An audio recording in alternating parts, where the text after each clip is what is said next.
నమస్తే, welcome back to SNTV Telugu. Hyderabad Bhagyanagaram రాజధాని ఈ పర్యాయ పదాలని మన హైదరాబాద్కి మనం పెట్టుకున్నాం. కానీ వర్షం వస్తే చిత్తడిగా మారుతుంది. వర్షం వస్తే అల్లకల్లోలం ఏర్పడుతుంది. 5-6 సెంటీమీటర్ల వర్షాపాతానికే అతలకుతలంగా మారుతుంది. మరి గల్లీలు కానీ, అదేవిధంగా అండర్ డ్రైనేజెస్ వ్యవస్థ కానీ, అదేవిధంగా మరి మురుగునీటి పారుదల వ్యవస్థ కానీ ఎప్పటికప్పుడు మేము బాగా చేస్తున్నాం అంటూ ఓ ప్రక్క మున్సిపల్ అధికారులు, GHMC అధికారులు చెబుతున్నారు. కానీ ఎక్కడికక్కడ వర్షం మోకాళ్ళ లోతు నీటిలో ఉండాల్సిన పరిస్థితి. వాహనదారులు కానీ, పాదచారులు అయితే మరీ ప్రాణాలు అరచేతులు పెట్టుకుని నడవాల్సి వస్తుంది. మ్యాన్ హోల్స్ ఎక్కడున్నాయి, ఎన్నెన్ని ఉన్నాయి, ఇవి కూడా సాధారణ ప్రజానీకానికి తెలియని పరిస్థితి ఏర్పడింది. మొత్తానికి 5-6 సెంటీమీటర్ల వర్షపాతానికే అతలకుతలం అవుతుంది హైదరాబాద్. ఈ పాపం ఎవరిది? మరి ప్రభుత్వానిదా, లేకపోతే ప్రభుత్వ యంత్రాంగంలో పనిచేస్తున్న GHMC మున్సిపాలిటీ అధికారులదా, లేదా టౌన్ ప్లాన్షిప్ సంబంధించిన మరి అధికారులదా? ఎవరిది ఈ అధికారులకి? ఈ యొక్క తప్పు ఎవరికి మనం ఆపాదించవచ్చు అన్న అంశం అయితే ఇప్పుడు మనం ప్రత్యేక ఎపిసోడ్ చేస్తున్నాం. మనతో పాటు సిద్ధంగా ఉన్నారు ప్రజా సైన్స్ వేదిక అధ్యక్షులు professor doctor M Suresh Babu గారు. ఒకసారి మనం ఇన్వైట్ చేద్దాం. సురేష్ బాబు గారు నమస్తే.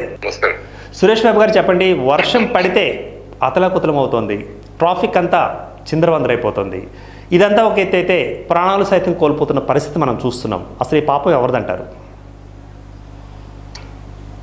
బేసిక్గా హైదరాబాద్ కు సంబంధించినటువంటి టౌన్ అండ్ అర్బన్ ప్లానింగ్ ఇది చూసినట్టయితే కన్నా మనకు ఇక్కడ చాలా నిష్ణాతులైనటువంటి, అంటే ప్రపంచం స్థాయిలో గుర్తింపు తెచ్చుకున్నటువంటి మన ఇంజనీర్ గారు మోక్షగుండం విశ్వేశ్వరయ్య గారు కూడా దీనికి ఎప్పుడో ఒక 40-60-70 సంవత్సరాల కింద ప్లానింగ్ అనేది జరిగింది ఇక్కడ.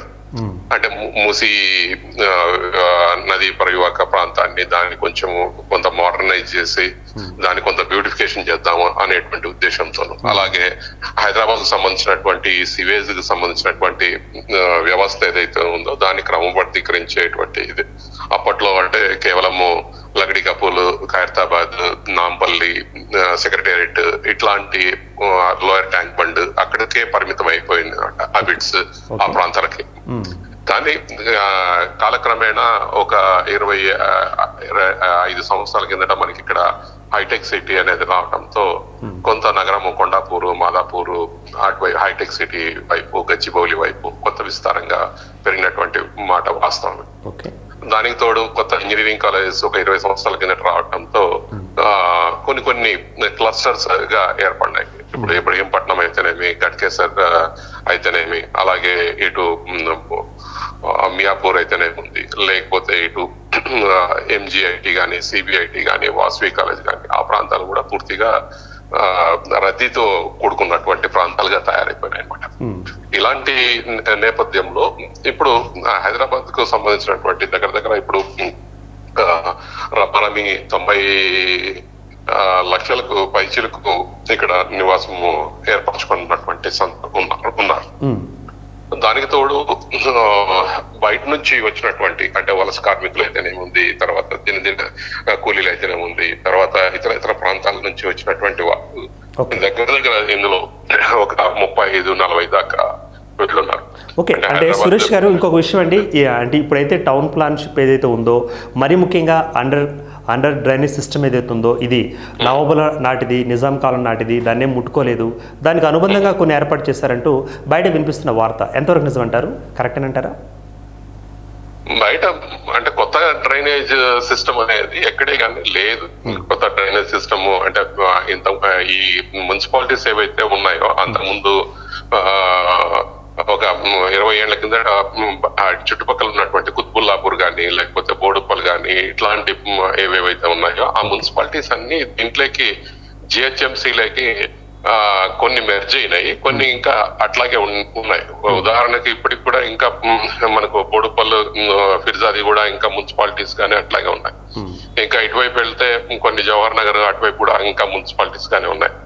ఈ GHMCలోకి విలీనమైన కేవలము ఇప్పుడు చాలా తక్కువ ప్రాంతాలే ఉన్నాయి. 148, 149 డివిజన్స్ ఉన్నాయి. 148, 149 డివిజన్స్ లో కూడా ఎప్పుడో ఒక ఒక 60-70 డివిజన్స్ లో అప్పుడు నిర్మించినటువంటి డ్రైనేజ్ సిస్టమే ఉంది కానీ అండర్ గ్రౌండ్ డ్రైనేజ్ సిస్టమ్ ఇప్పుడు అంటే ఒక 40 years కిందట సబర్బన్స్ లో వేసినటువంటి డ్రైనేజ్ సిస్టమ్ కూడా పూర్తిగా పనిచేయట్లేదు. అంటే ఉదాహరణకు ఏఎస్ రావు నగర్ కానీ, సైనిక్ పురి కానీ, లేకపోతే రాధిక కానీ, ఈసీఎల్ కానీ, మౌలాలి కానీ అట్లాంటిది చూసినట్లయితే కనుక పూర్తిగా ఈ రోజుకి కూడా ఉప్పల్ ప్రాంతంలో నిరంతరము రోడ్లన్నీ పూర్తిగా తడిసి ముద్దయిపోయింటాయి అనమాట. ఈ డ్రైనేజ్ సిస్టమ్ అనేది సరిగా లేకుండా ఎక్కడన్నా అంటే ర్యాండమ్ గా ఇప్పుడు వెళ్ళినా కానీ మీరు హబ్సిగూడ ప్రాంతంలో కానీ, తార్నాక ప్రాంతంలో కానీ, ఇటువైపు నాచారం ప్రాంతంలో కానీ అక్కడ అన్ని ఓవర్ఫ్లో కావటము, లేకపోతే చోక్ అయిపోవటము, లేకపోతే ఇది కావటము, వాటర్ సరిగ్గా అంటే ఈ డ్రైనేజ్ కెనాల్స్ పైకి ఉండటము, రోడ్డు కిందికి ఉండవడము, ఇట్లాంటివి సందర్భాలు చాలా ఉన్నాయి అనమాట మనం చూసినట్టు.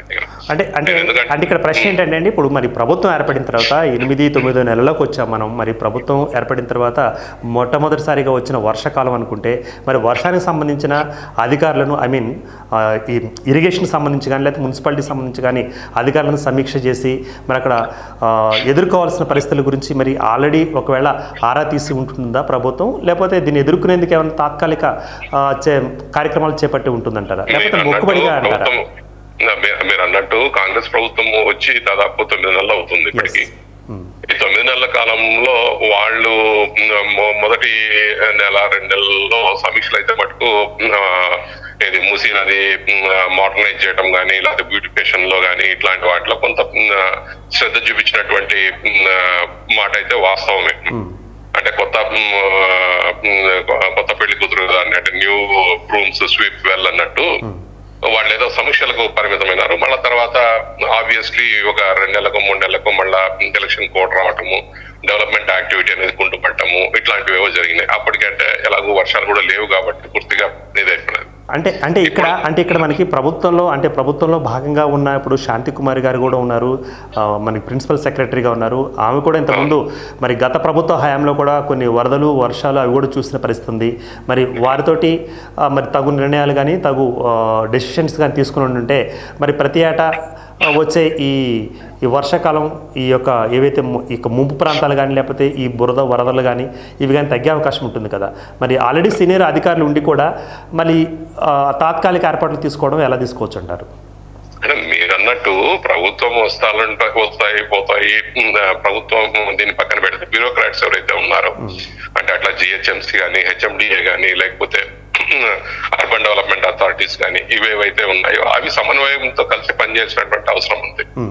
ఇప్పుడు రోడ్డు డ్రైనేజ్ బ్లాకేజెస్ కానీ లేకపోతే ఇంకోటి కానీ అది చూసుకోవాల్సినటువంటి బాధ్యత నాలా డెవలప్మెంట్ ఇదని చెప్పేసి దాదాపు 1800 కోట్లతో ఏదో 2020 కోట్ల శంకుస్థాపన జరిపారు. ఇప్పటిదాకా ఎంత ఖర్చు పెట్టారు అని చెప్పేసి అంటే అది చాలా ఏదో 300-200 crores పనులు మటుకి చేశారు. ఈ నాలా డెవలప్మెంట్ పనులు అనేటివి గుర్రప్టెక్ చేయడానికి లేకపోతే ఈ పాండ్స్ ఏవైతే ఉన్నాయో వాటికి ఆ సూయేజ్లు క్లీన్ చేయడానికి లేకపోతే ఈ సప్లై ఛానల్స్ ని వాటిని స్ట్రీమ్ లైన్ చేయడానికి ఇట్లాంటి వాటికి డెవలప్ చేసినటువంటి నిధులు ఒక దాదాపు 3 సంవత్సరాల నుంచి పూర్తి నత్తనడక నడుస్తున్నాయి. అంటే ఇప్పుడు యంత్రాంగంలో మరీ ముఖ్యంగా ఇప్పుడు ఆమ్రపాలి గారు కూడా జిహెచ్ఎంసీకి రావడం జరిగింది. ఆమె అంతకుముందు అడ్మిన్లో ఉండడం, ఇప్పుడేమో మళ్ళీ జిహెచ్ఎంసీలో రావడం. ఒకవేళ అవగాహన రాజ్యం ఏమైనా ఏర్పడిందంటారా? అధికారులతో ఆమెను సమన్వయపరుచుకుంటుంటే మీరేమంటారు? పుడమి మారదు అని చెప్పేసినటువంటి సామెత ఉంది. ఇప్పుడు ఆమ్రపాలి గారు అయితేనేమి లేకపోతే అంతకుముందు చేసిన వాళ్ళు పూర్తి ఎవరు మన లోకేష్ గారు కానీ లేకపోతే దానకిషోర్ గాని లేకపోతే వీళ్ళు గాని అంటే అంత భిన్నంగా ఏమన్నా చేశారా అని చెప్పారంటే అట్లాంటిది ఏమి ఉండదు. ఇక్కడ ఏంటంటే చెప్పాలంటే కావాల్సినటువంటి నిధులు ఉన్నాయా లేదా, ఉన్నటువంటి ఇది డిజాస్టర్ సంబంధించినటువంటి స్ట్రైకింగ్ ఫోర్సెస్ ఉన్నాయా లేదా, లేదు మనకు వీళ్ళకు స్కావెంజర్స్ కానీ అదర్ స్వీపర్స్ కానీ వాళ్ళు స్టాఫ్ సఫిషియెంట్ గా ఉన్నారా? ఓకే, అంటే సురేష్ గారు ఇప్పుడు ఎటువంటి స్టెప్స్ తీసుకుంటే బాగుంటుందని జన సైన్స్ వేదిక అధ్యక్షులుగా మీరు ప్రభుత్వానికి ఇక్కడ రిక్వెస్ట్ చేస్తున్నారు, ఏం చెప్తారు దీనికి? అంటే ఇప్పుడు అదొక డ్రైనేజ్ ఒక ఇవి ఒకటే కాదు, దాదాపు హైదరాబాద్ లో మీరు ఏ రోడ్డును చూసుకోండి, అంటే ఇప్పుడు మీరు ఉప్పల్ నుంచి దాదాపు దీనికి బోడుప్పల్ వరకు దాదాపు 38 కోట్లతో నిర్మించాల్సినటువంటి ఫ్లైఓవర్ ఏదైతే ఉందో అది అట్లాగే పూర్తిగా హాలీవుడ్ సినిమాలకు లేకపోతే దానికి ఏదో షూటింగ్ తీసుకోవడానికి పనికొచ్చేటట్టుగా పిల్లర్ చేసి పెట్టి చాలా దిష్టి బొమ్మలాగా ఉన్నది. అలా కాకుండా చేనంబర్ సంబంధించినటువంటి రామంతపూర్ లో ఉన్నటువంటి ఫ్లైఓవర్ గానీ పూర్తి నత్తనాయుడు నడుస్తుంది. అదొకటే కాకుండా మనకి ఇక్కడ ఆరాం గారి దగ్గర నుంచి ఇట్లా దీని వరకు ఇది మన జూ పార్క్ రోడ్డుకు సంబంధించినటువంటి పెద్ద పెద్ద మోకాల్లో గుంతలు పడ్డాయి. దానిలో పెద్ద పెద్ద వెహికల్స్ రావాలా అని చెప్పేసనంటే ఒక 12 వీలర్ ట్రక్ గానీ, లేకపోతే ఒక 12 వీలర్ బస్సు గానీ, లేకపోతే ఒక హైటెక్ బస్సు గానీ రావాలా అని చెప్పేసంటే అది చాలా దుర్లభమైనటువంటి పరిస్థితి అనమాట.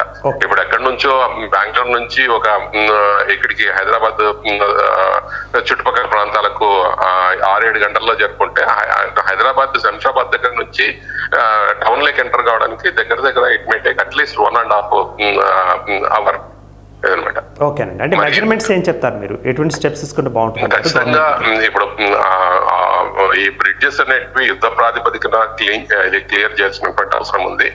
దాన్ని ఇమ్మీడియట్ గా మనం ఏంటని చెప్పాలంటే చాలా మటుకు ఈ డెవలప్మెంట్ ప్లాన్ లో ఏవైతే ఉన్నాయో వాటికి ఏది గవర్నమెంట్ కొంత అమౌంట్ ఇంపార్టెన్స్ ఇచ్చేసేసి అది సెంట్రల్ నుంచి తెచ్చుకుంటారా నిధులు స్టేట్ నుంచి తెచ్చుకుంటారా అనేటువంటి పక్కన పెట్టేసేసి వాటిని ఇమ్మీడియట్ గా డిస్పోజ్ చేయాల్సినటువంటి అవసరం ఎంత ఉంది. రైట్ అండి, థ్యాంక్స్ ఫర్ ద పార్టిసిపేషన్ అండి. Thank you very much. Okay sir, thank you. Right, Suresh Babu గారు ఇంతసేపు మనతో మాట్లాడడం జరిగింది. మరీ ముఖ్యంగా ఇప్పుడు మనం చూస్తున్నాం, సో 5-6 సెంటీమీటర్లకే అతలకుతలం అవుతుంది. మరి నగర నడిబొడ్డు సైతం అదే విధంగా ఉంది. మరి నగరంలోని మిగతా ప్రాంతాలు కూడా లోతు ప్రాంతాల్లో చాలా వరకు ఉన్నాయి. సో మెట్ట ప్రాంతాల్లో జూబ్లీ హిల్స్ లేకపోతే బంజారా హిల్స్ మాత్రమే కొన్ని మాత్రమే ఉన్నాయి. మిగతావన్నీ కూడా లోతట్టు ప్రాంతాల్లో ఉన్నాయి. కాబట్టి లోతట్టు ప్రాంతాల్లో వారికి కూడా మరి వారిని కూడా ఈ వర్షాకాలంలో వచ్చే ఏవైతే వరదలు ఉన్నాయో లేకపోతే ఏవైతే వర్షపు నీరు ఉన్నాయో వీటి నుంచి కూడా పూర్తి స్థాయిలో రక్షించేలాగా అధికార యంత్రాంగాన్ని పనిచేస్తే చాలా బాగుంటుంది. ప్రతి ఏడు ఇదే తంతులా కాకుండా సో కాంగ్రెస్ ప్రభుత్వం వచ్చిన తర్వాత కూడా వీటిలో మార్పు తీసుకురావాలి, సమస్యను నిర్మూలించేందుకు ప్రత్యేక ప్రణాళికలు తీసుకోవాలంటూ కూడా జన సైన్స్ వేదిక అధ్యక్షులు సురేష్ గారు చెప్పిన మాట. Keep watching SNTV Telugu.